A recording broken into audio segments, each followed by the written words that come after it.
A dramatic improvement tonight. A national study found bicycle fatalities in the U.S. dropped nearly 50% over the last 40 years. News 3 reporter Dave DeLozier spoke with the lead investigator of that study and has more on what it means.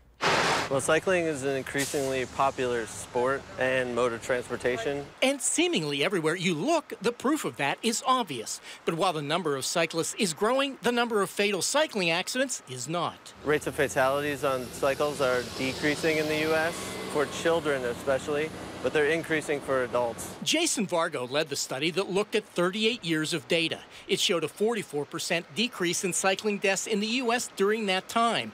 Better still, the biggest drop in cycling deaths is for children under the age of 15, which showed a drop of 92%. When we looked at outside data sources, we saw that children are biking a lot less to school. That could be one reason. Also, helmet use has gone up among children. Of concern, though, is data showing cycling deaths for adults aged 35 to 54 increased threefold over the same time period. The reason for that increase is believed to be a significant jump in adults using bikes to commute. And we found that per mile traveled cyclists are much more at risk than drivers.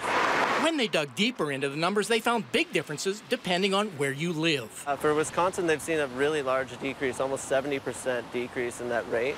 They believe in large part that has to do with infrastructure, like bike paths and traffic signals that keep cyclists separated from cars. The communities that have invested in those things have fewer cycling fatalities. You think about Portland, Austin, Boulder, Madison. You can see that there's really a safety in numbers that comes into play. The more that cycling takes off, the more that the driver and cyclist education and behavior changes. In Madison, this is Dave DeLozier, WISC News 3. The authors of the report, including researchers from UW-Madison, say it underscores the need to improve cycling safety across the U.S. They hope more communities will adopt programs and infrastructure that could further decrease cycling deaths.